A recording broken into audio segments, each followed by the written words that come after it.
Одоо ер нь хамгийн түрүүнд хүснээс улаан тарих руу цохино. Одоо энэс л миний толгой аль мөнгөний өвдөн л дөө юунд ч намдахгүй нэг өвдөж үлддэг. Тэгээ дээрэс нь одоо яг энэ гарны яг энэ хоёр тал руу. Тэгээд энэ хөлний одоо бас энэ гуйны одоо яг энэ одоо колькац гэж хэлдэг энэ лөө. Тэгээд энэ гуйны дотор тал руу доторлох. Тэ энэ мэтчлэн ер нь хүний нүдэнд үзэгдэхгүй газар ер нь бол дандаа зовд. Шаа заа юу ч юм уу надтай яаж харьцаж чинь гинэ?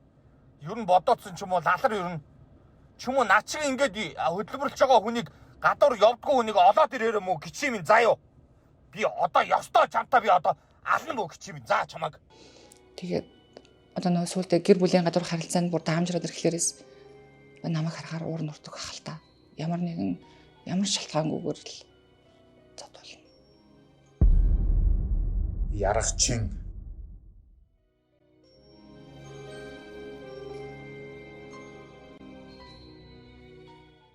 гэр бүлийн хүн болох бишээгийн Эрдэнэ сүхтэй 2003 онд 17 настай ахта 10 дугаар ангидаа танилцсан.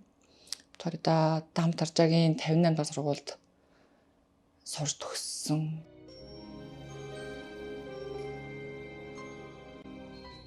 Тэгээд төгсөөд одоо хадминда хамт амьдарч эхэлсэн байна. Одоо хадам маань бишээ гэж хүн би, дандрын бишээ. Чатраа балын Эрдэнэ чимэг гэдэг манай хадам ээж би. Ингээд хамт амьдарч эхлээд 2005 онд эхнийхээ хүүхдийг одоо хадминда амьдарч байхдаа Дам Таржаад амьдарч байхдаа гаргасан.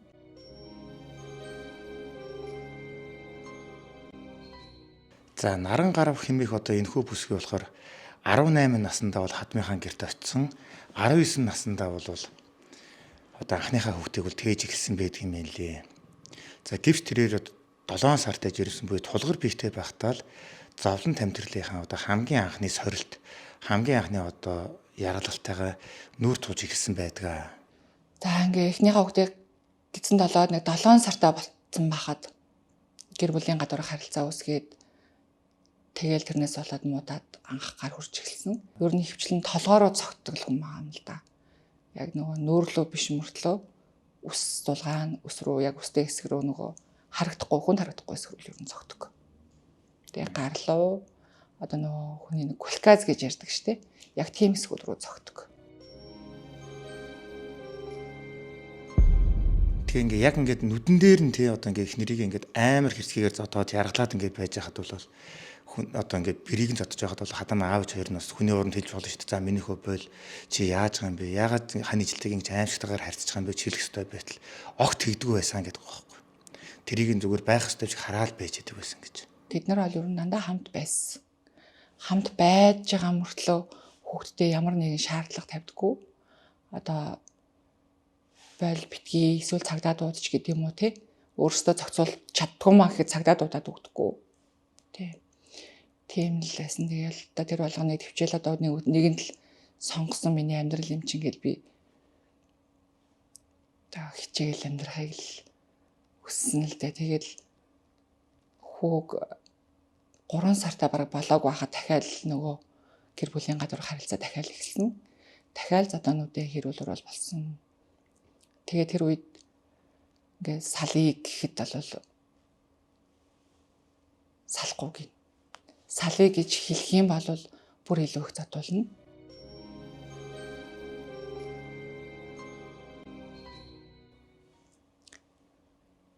Тэгээ ингээд 2013 он 12 он хүртэл ер нь нэг тиймэрхүү байдалтай амьдарч ирсэн. Тэгээд энэ аимшигтай яргалт нь бүр 10 жилийн турш үргэлжилсэн. 10 жил гэдэг чинь амар урт хугацаа шүү дээ. Тэгэл нөгөө ярах чи Эрдэнэ сүхчээ авах тэ нөгөө таксинд явж тухайн үед нэг жилийн трач илүү тийм машин унаад ингээ таксинд явдаг. Тэрнгээрээ ингээд нэг хоногийн хоолоо залгуулдаг байсан болохоор нэ амьдрал ах өөж өөдөлсөн юм байхгүй. Тэгэл нөгөө шөнийн боор ханхтаа нэг ирчээл тэгэл нөө аимшигтай яргаллаа үргэлжлүүлээл байгаад байсан байна. Тэр үед одоо манай аав ээж хоёр одоо тэр хашаанд нэг бильярд ажиллуулах одоо байшин барьж өгөөд бильярдныхаа ширээ, тенс энэ төр авч өгөөд ингээ анхныхаа бизнесийг эхэлж исэн байхгүй би тэр. Тэгээ тэр үед Эрдэнэцөх бол таксинд явдаг байсан. Тэгээ тэр таксиг болохоор бас л зээлэр авсан. Тэр анх нөгөө урдчилгаа мөнгийг ч гэсэн манай аав ээж хоёр бас санхүүжүүлж өгч исэн. Тэгээ би ч хүүхдээ хараад амьдралынхаа төлөө зүтгэж ийн гэж бодоод яваад ирсэн байтал дахиад 2012 онд одоо дахиад гэр бүлийн гадуур харилцаа нь дахиад гараад ирсэн. Тэр үед бүр одоо 2 хүүхэдтэй хүүхэн гарч ирсэн. Тэгээд энэ гэр бүлээс гадуур харилцааны илчлэгдэнгүүд хүн уул нь бол одоо жоохон ичиж имэх болгоомжлох тийм ээ. За одоо боли байраа уушлаарай гэдэг бол Эрдэнэсийн хувьд бол хийгээгүй. Бүр одоо бүр л одоо харигс хэрцгийг хандж эхэлсэн байдаг. Шаа заа юу ч юм уу надтай яаж харьцаж чинь гинэ? Ер нь бодоодсон ч юм уу лалар ер нь ч юм уу над шиг ингээд хөдөлмөрлөж байгаа хүнийг гадуур явдггүй хүнийг олоод ирээрээ мүү гिचим заа юу. Би одоо ёстой чамтай би одоо ална мүү гिचим заа чамаг. Гэтэл тэгээд 12 онд бол бүр амар одоо навыг бүр хэвтэрд ортолцоодсон. 3 хоног би босч чадахгүй хэвтсэн.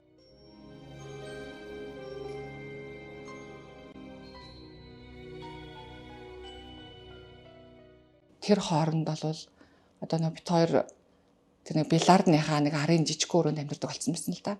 Хатмынхаа гэрээс гараад. Гэхдээ нэг хашаанд гэтэл одоо намайг тэнд зодуулаад хэвтэрд орсон байж хайг аав ээж нь Эрдэнэсхийн аав ээж хоёр те мэдж байгаа мөртлөө над дээр 3 хоногийн хугацаанд орж ирээгүй. Нэг ч орж ирээгүй.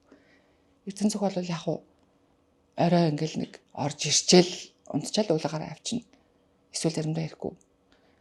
Тэгтэл одоо нөгөө миний аав ээж хоёр санаан зовоод 3 хоног те холбоогүй болчихлоорээс аав маань ороод ирсэн. Тэгээ аав маань намайг одоо хүний гарын шүүс болох гэж би байгаагүй, юм охинтой болоогүй. Тийм учраас явъя гэдэл аваа яасан. Тэр үед яг манай хүүхдүүдийг угаасаа л аав ээж хоёр өсгөж өгсөн.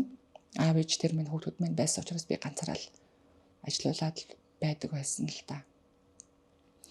Тэгээ ингээд тэр үед нэг салах шийдвэр гаргаад өргөдлөө өгсөн. Сүхбаатарт өргөд өгсөн. Тэгээд тэр юусоо шийдэгдээгүй одоо юу эвлэрлийн хугацаа гэж юм өгсөн 6 сарын. Тэгээ энэ хоёрын хооронд бол маш их зүйл болсон. Монгол улсын шүүхийн практикт байдаг одоо энэ Монгол улсын гэр бүлийн тухай хуулинд байдаг хамгийн бузрын хамгийн ноцтой асуудал бол энэ байдаг. Энэ хүн намайг алах гээд байна. Энэ хүн намайг тамлаад байна. Энэ хүн намайг зодоод байна. Энэ хүний гарт би одоо хүч өргөдөж том болцсохгүй байгаад байна. Гэт энэ хүнээс одоо хууль ёсны тэр гэр бүлийн харилцааг салгаад өгөөч гэд гуйхаар ууж байж. Чи 6 сарын турш одоо тэсчээ. 6 сарын дараа одоо наа байл чин сайжрахгүй бол одоо салгая гэдэг юм балаа хуультай байхгүй. Гэтэл ямар хуулийг ямар эргүү малууд нь суужгаад гэж баталсан би бол ойлгохгүй байгаа л да. Тэгээд яг тэр нэг аимшигтай зовлон хугацаагаа хүлээгээл нөө аав ээжийн гэр хороолын гэрт нь наран гаравч аав ээжтэйгээ амьдрал тэр 6 сарын хугацааг хоног тоолон хүлээгээл ингэ байж идэл нэг л өдөр нөгөө ярах чи Эрдэнэс хүчин гэрт нь нэг гэр харуулгын хашаанд өгөрнөс давж орж ирээл хаалгыг нь цөмт хийрээл ороод ирэх юм тэр.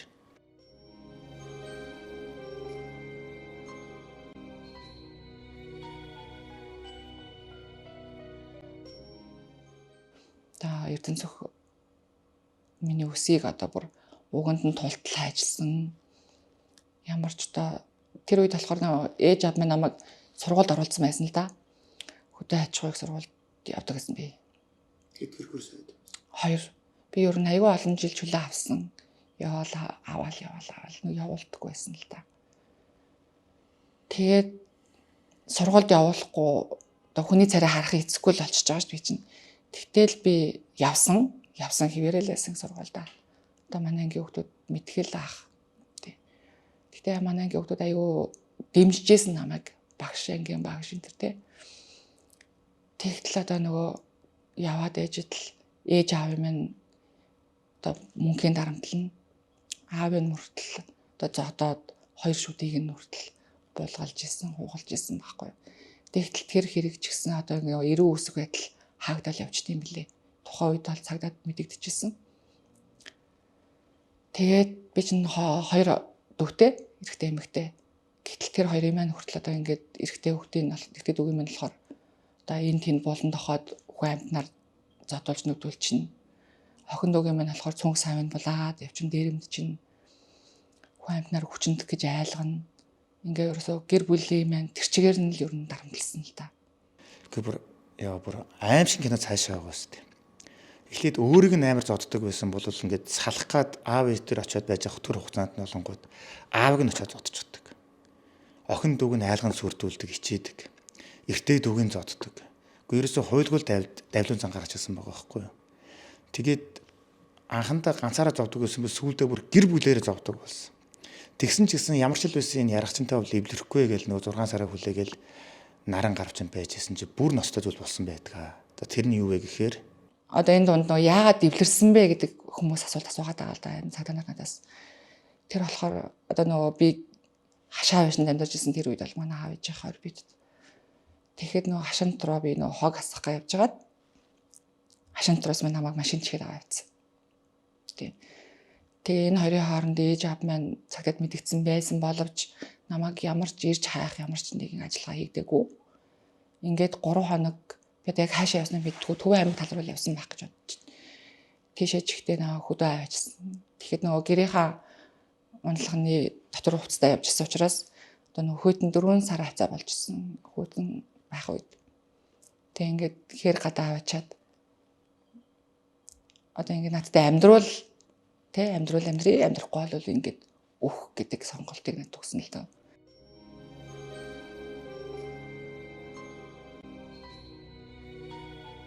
Тэгээ энэ хоёрын хооронд надад ямар нэгэн тусалцаа энэ тэр юм ирээгүй цагдаа зэргийлэх.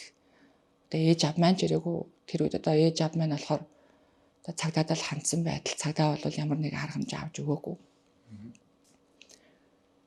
Тэгэл ер нь одоо ингэж эцэг их дүүнэрээ тий бүгднийг завааж хоороо би миний л хийсэн сонголт юм чинь гээд хариуцлага хүлээгээл хүүхдүүдээ аваад аав ээжийнхаасаа тэгээ явсан. Тэгээ тэр үед миний ээж хоёр одоо ингээ босгоор гарах юм бол бүр их өөрийнхөө тангарыг таслая гэж хэлчихсэн. Тэгэл би эднэргээ зовоохгүй тулд тэгэл гарсан л та. Тэгээд тэрнээс 3 жил би ээж автаа уулзаагүй. Тэгээ 3 жилийн дараа яг нэг хүний сэтгэл чинь нэг арай жоохон тайвшраад тэгэл эрдэн сүхээс гойж хаад нэг цагаан сараар очилаа. за ингээд эрдэн сүх гэдэг одоо ингээд яргачны гардаар ингээд дахиад л ингээд 2-3 жил таамлагдаад 16 оны хүргэсэн. За 16 он хүрээд одоо эрдэн сүхийн одоо амьдрал карьерд нь гинтхэн эргэл тавьчирсан нэг зүйл болсон байдаг. За тэр нь юу вэ гэхээр Эрдэнэ сүх 2016 онд одоо нөгөө хорон засаг дарагт нэр дэвших одоо тэр нэг танилын хүрээлэл дундаасаа л нэг тийм санал ирсэн баг. Түүнээс бол тэр үед бол нэг ямар нэг нам гэж хөөгдөггүй байсан л та. Тэгээ 16 онд одоо нөгөө нэг тэр арчлан намд илссэн байх. Тэгээ 17 оны одоо хорон засаг даргын сонгуульд өрсөлдөд хорон засаг дарга болсон. Сүхбаатар дүүргийн 14 дугаар хорон засаг дарга болсон. Тэрнээс хойш одоо хүртэл ажиллаж байгаа л да хорон засаг дарга.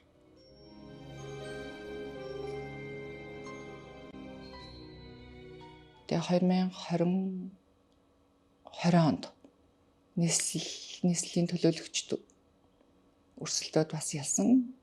Нийслэлийн төлөөлөгч, дүүргийн төлөөлөгчд хоёуланд нь дэвшээд хоёуланд нь гарсан байдаг.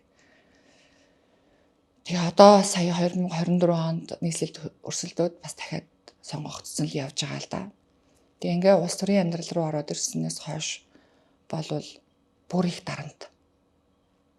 Одоо нөгөө шалтгаангүйгээр задуулах гэх юм уу? Тийм нөхцөл байдал улам ихссэн. наран гар надад хэлсэн л дээ. Улс төрчийн ажил гэдэг чинь бол маш их стресстэй ажил байдаг юм шиг байлээ. Тэгэл өглөө нь шөнө унтаал өглөө нь зөв зүгээр ингээл орноосоо боссон хүн чинь гинтхэн уцан дугаараад уцаа авангуудаа л ууралдаг, нервтдэг. Тэгэнгүүтээ л ерөөсөө үгийн зөрөөгөө л нөгөө их нэрийг бүр бялбартал нүд чачаал яваад өгдөгөө гэж. Ямар шалтгаан байхгүйгээр уур нерв гэж гаргачаад гараа авчдаг. Зод чачаад гараа авчдаг.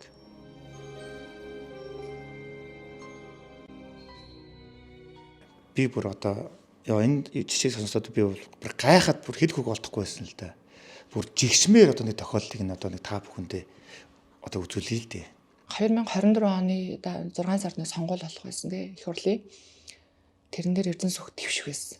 Тэгээ тэр нь нэг квота авч чадаагүйгээс болоод одоо яг тэрний өмнө юм байна. Одоо нөгөө нэг сонгуул твшнэ гэдээ одоо бэлдэж явах үе тий. Тэнд нэг утааны тухай контент хийх гээд одоо Чингэлтэй хайрхан дээр гараад одоо юу яасан байна. Одоо контент яриагаа өгсөн.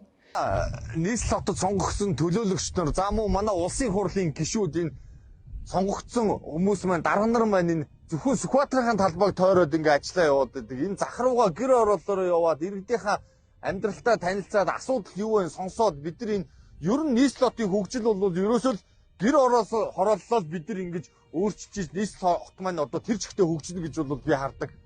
За та бүхний сая үзсэн одоо энэ хөө утгааны эсрэг одоо тэ агаарын бохирлыг харуулсан энэ хөө контентийн текстийг чийжлүүлэхийн тулд нөгөө Эрдэнэ сүхгийн камерын өмнө нэг айтайхан хардуулахын тулд нөгөө эхнэр наран гар нь болохоор өмнөх оройн оройжонгоо нөгөө текстийг урдаа барьчихсан цаастаа барьчихсан. За миний ханд болж байна.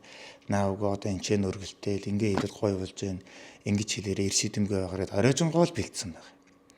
Оройжонгоо л өстө нойр хагаслан байж бэлдэж чийжлүүлж байгаа л өглөө нь босоод тэрийг нь уншуулсан чил ойн таалагдаагүй гэж ирээл бүр амар шигтэй үйлдэл хийсэн. Тэндээс аюу ууртаа бужирсан. Би яхав хамт явсан тэрэн дээр.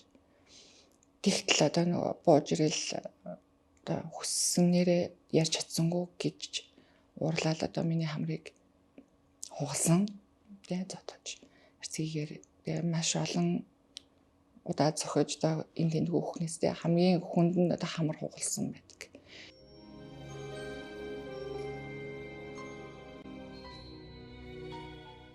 За энэ та бүхний сая харсан зураг бол яг бодит зураг нь өөрхөн. Тэгээд энэ Facebook, YouTube ч өөр нь хиймэл оюухан таниад яг юм аимшигтай хэрцгийлтэй цусланчтай зургийг харахаараа нэг тухайн хаягийг блоклчдаг учраас бид бүхэн гээд дүрсийн бүлүүрдэд та бүхэн сая харууллаа л да.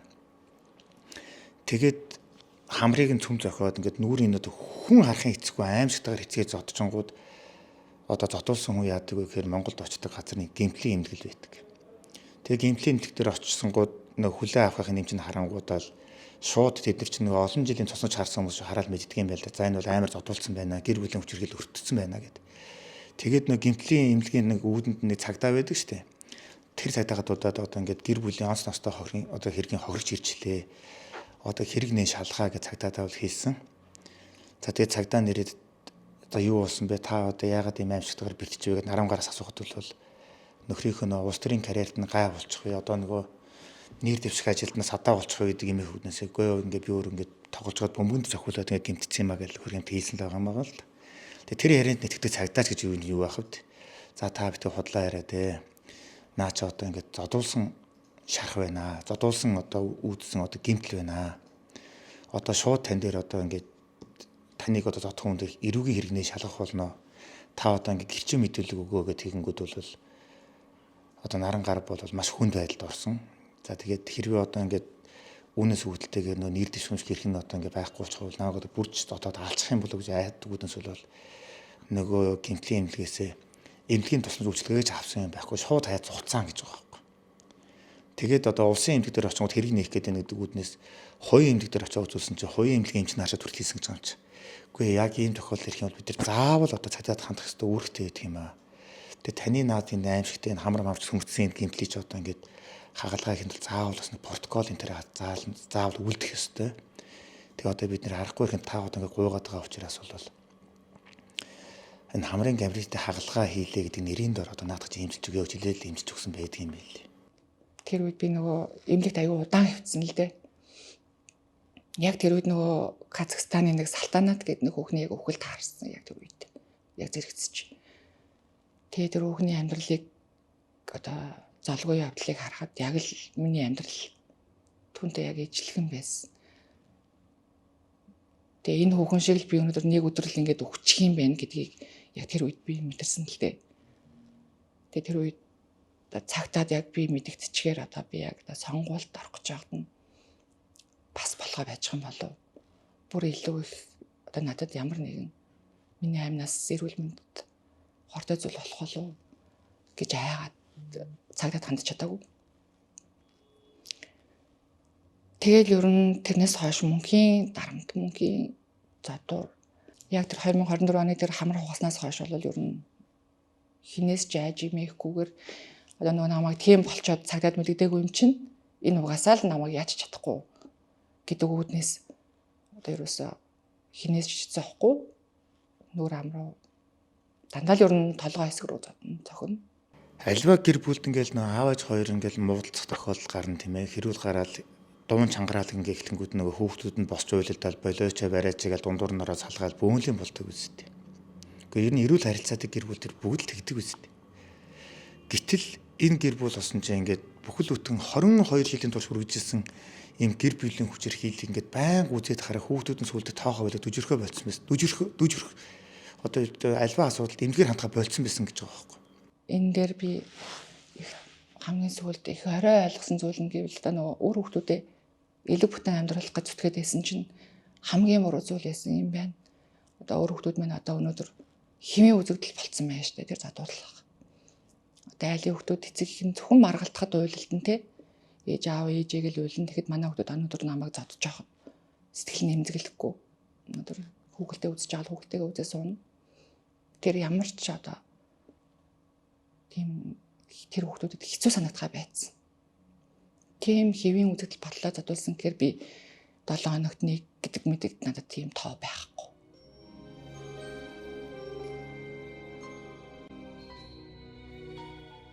Ээж маань одоо сая тэр нөгөө Жем Молд тэр нэг хүүхэн бас өгсөн те. Энийг хараад ээж аав маань дугасаал одоо нэг л өдөр амнаа алдсан байх юм байна гэж үзээд миний ээж миний хүмүүс өргөдөл өгсөн л дөө.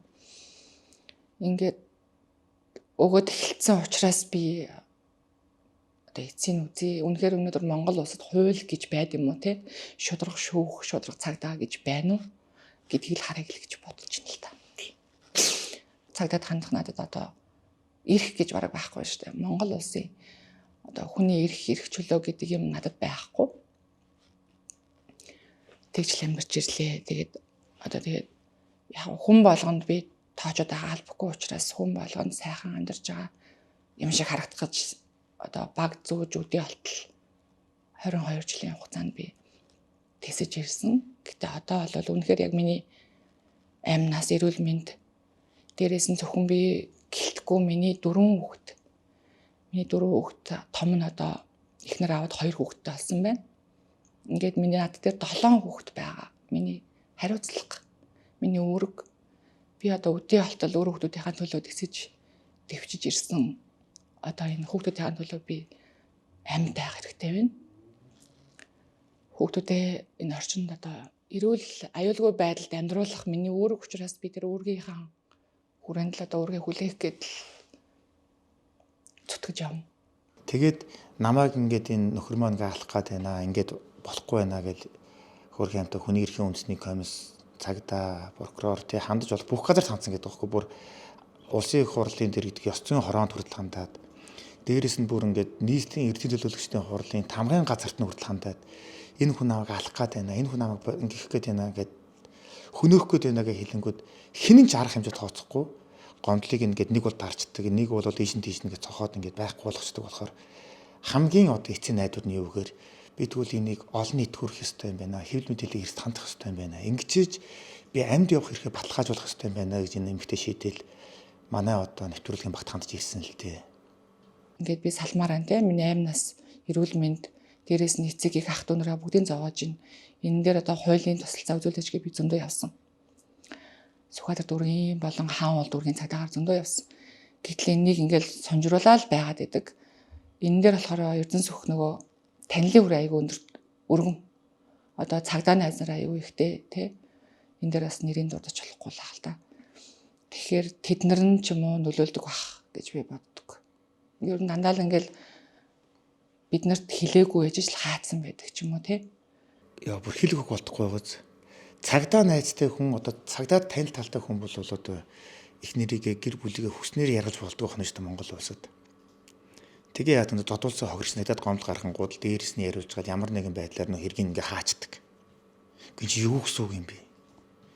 Энэ цагдаагийн байгууллага гэдэг чинь иргэнийг хамгаалах ёстой байс. Гэтэл чи ингээд дээрээс нь хэн нэгэн албан тушаалтай найз нөлөөлөл тухайн хэргийг нь хаагаад байна гэдэг чинь яг юу гэсэн үг юм бэ энэ улс чинь.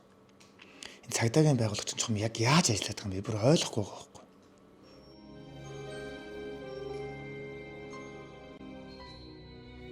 Тэгээд ингээд хамгийн муухай, хамгийн балмад, хамгийн аимшигтэй энэ муухай яргалыг үйлддэг мөртлөөрөө энэ Эрдэнэ сүх гэдэг ярах чинь энэ нийслэлийн эрдэнэ төлөөлөгчтэй хурлын заал тайван дотор жоохон юу ярьдаг гэж та нар.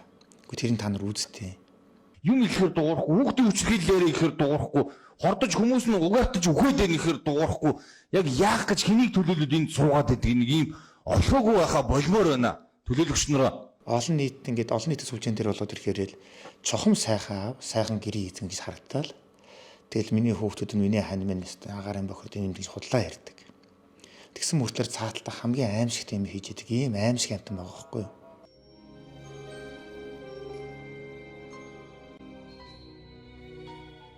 За энэ контентын төгсгөлд би одоо бүр зориуд тодтогч хэлмээр байгаа юм. Энэ цагдаагийн ерхий газрын дэргэд гэрч хоригчийг хамгаалах хэлцэж байдаг. За та бүхэн энэ эмэгтэйг болон гэр бүлийг нэн даруй хамгаалтанд авч тэр гин буруутай этгээдийг нэн даруй одоо барьж хорж шалгах ажлыг хийгээсэй гэж гуйж. Хэрвээ энэ контентыг Монголын ард түмэн үзсний дараа энэ эмэгтэй эрүүл мэнд амь насанд ямарваа нэгэн байдлаар халдлага гараад амь насанд хогдчих юм бол цагдаагийн байгууллага маань хүний нүр харах эцэсгүй болно шүү та бүхэн. Үнэхээр одоо энэ Монгол улсад ч юм бол бүр аимшигтэй юм болно шүү. Непал цаашаал юм болно шүү.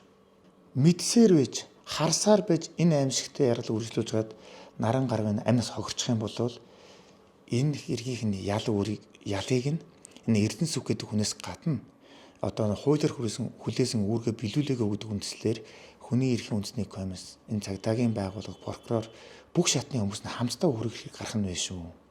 За тэгээ эцэст нь одоо хэлэхэд Монгол улсад маань шударгаас тогтоосоо билээ. Монгол улсын хууль эрх мэдэлтэй, хөрөнгө чинээтэй, баян татгалан хүнд өгүүлчилдэг болоосоо билээ гэж би бүр хэлхийг бүр хүсэж байна. Өнөөдөр энэ гэр бүлийн аимшигтай хүчирхийлд өртөөд өстой цос нулимсандаа хахаж цацдаг, живдэг энэ явдал наран гарав гэдэг эмэгтэй одоо энэ аимшигтай кейсээр төсөл болоосоо билээ. Дахиж ийм муухай гаж буруу этгээдүүд дээшээ гардаг, давлуун байдаг тэр зүйл бүр нэг мөр таслан зогсоодоосоо хөвлэн би бүр хэлж залбирч байна. За энэ одоо жоохон ямар учиртай төхөөрөмж гэдгийг би бол мэдэхгүй байна. За ямар ч л байсан Эрдэнэ сүх төлөөлөгч нийслэлийн эрдэнэ төлөөлөгчтэй хоорондох Эрдэнэ сүх гэдэг этгээд энэ хараа энэ дотроо юм Mobicom одоо дээрх сэрийн тогтдог хэлээд өгчээ. Энэ 89 97 69 91 20 гэсэн юутэй доотлоо болохоор 61 88 03 71 3F гэсэн ийм одоо үсгэлэлтэй ийм жижиг микро сим одоо симтэй ийм төхөөрөмжийг одоо хадам аавыгаа чагнах зорилгоор машиных нь моторынхын дор суурилсан байсан гэдгийг одоо эхнэр нь одоо үзүүлж байна л да. Одоо ингээд би энийг хараад тэгээ энийг цагдаагийн байгууллагт өгөх гэхээр цагдаад өгсөн одоо ямарваа нэгэн мэдээлэл нь одоо өөрөлд гомдолж авсрахсан дэргийн тэрэг нотлох зураг бичлүүд нь задардаг, нэг бол устдаг ийм зүйл байгаад байгаа учраас энийг одоохондоо ингээ өгч чадахгүй ингээ байж байна гэж. Гэтэ энийг бол одоо хараад мэддэг хүмүүс нь бол хараад энэ бол ийм учиртай байр ширхэг гэдэг төхөөрөмж шууд хэлж мэдэх бохоо. Тэгээ энэ бол маш ноцтой эрүүгийн гэмт хэрэг. Зөвхөн энэ үндэслэлийн төлөө тэгээ Эрдэнэ сүх гэдэг этгээдийг бол байршил хангалттай үндэслэл мөн л дөө. Гэтэл одоо ингээ энэ хүнд хууль үйлчилдэггүй. Ингээд яргалтай үүдээд байж байгаа нэг ийм байдал байна.